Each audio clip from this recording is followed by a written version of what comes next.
Bonjour à tous, nous sommes toujours à Saint-Germain-de-Marencennes et je rencontre Édouard qui pratique l'agriculture biodynamique et selon la conjoncture, il va nous expliquer un petit peu ce qu'il en pense. Bonjour Édouard.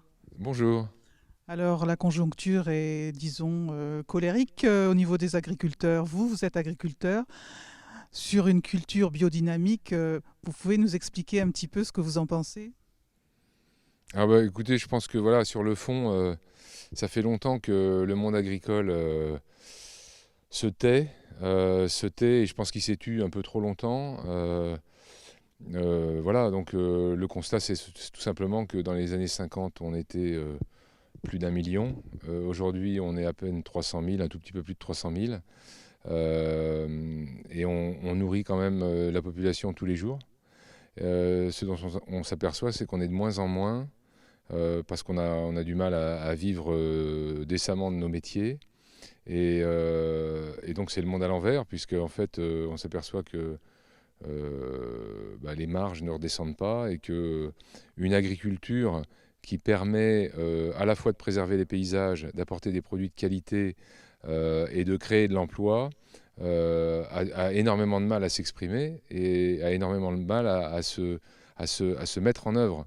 Donc c'est le choix que nous on a fait il y a 25 ans quand on est passé en agriculture biologique, c'est de faire mieux avec ce qu'on avait, plutôt que d'essayer toujours d'aller chercher plus de terre, plus de terre, plus de terre. Donc ça a été notre pari, qui globalement a marché jusque-là, mais qui est quand même pas mal menacé en ce moment, puisqu'en fait, voilà, on a tendance à dénigrer un petit peu cette agriculture biologique aujourd'hui, alors qu'elle crée plus d'emplois, alors qu'elle permet de nourrir sainement, sans avoir recours à l'utilisation d'artifices qui coûtent cher et qui polluent.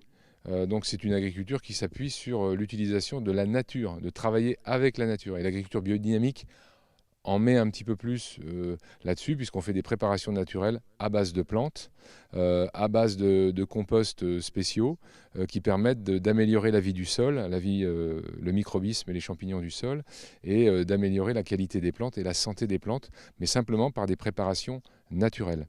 Donc voilà, moi je suis solidaire forcément de tout ce mouvement paysan, même si on ne produit pas tous de la même façon, parce qu'il y a vraiment un problème de fond qu'il faut pouvoir résoudre pour faire de l'agriculture un secteur de pointe, mais dans le sens de reconstruire les écosystèmes, c'est-à-dire d'être capable en fait de reproduire des fermes qui sont durables par le paysage auquel elles participent, par la replantation, par des formats d'agriculture qui permettent de trouver un équilibre entre les animaux, les arbres, d'aller vers plus de méthodes naturelles pour une alimentation saine qui crée de l'emploi et qui intéresse nos jeunes de demain, pour que les jeunes qui disent moi je veux travailler et je veux bosser plus près de la nature, eh ben, je peux le faire et j'arriverai à gagner ma vie décemment. Ils demandent pas forcément, on ne demande pas des millions, mais au moins, je veux dire, quand on voit des salaires dans d'autres domaines incroyables, voilà, dans des domaines de services. Je ne dis pas que les services ne sont pas nécessaires, mais aujourd'hui, sur ce qui produit une matière première de qualité, il faut que les gens qui s'y emploient gagnent correctement leur vie et qu'on intéresse les générations de demain. Et c'est ça le challenge d'aujourd'hui, c'est ça ce que les gouvernements français et européens doivent comprendre maintenant pour mettre en place une vraie politique ambitieuse d'une agriculture qui restaure les territoires, qui crée de l'emploi, qui donne une alimentation de qualité et qui fait aussi rayonner la France en Europe et dans le monde. C'est ça notre ADN, c'est ça notre avenir, il est là.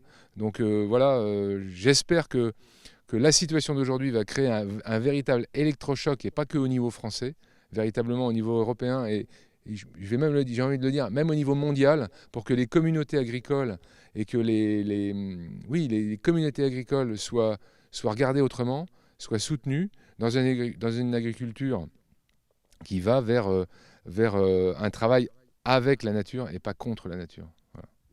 Merci Édouard, Édouard le passionné, merci beaucoup. Avec plaisir. C'est nous qui vous remercions d'avoir la gentillesse de venir jusqu'à nous. Et vous avez vu, avec la situation actuelle, on en a besoin. Merci. Absolument. À bientôt sur C17 et toujours en direct.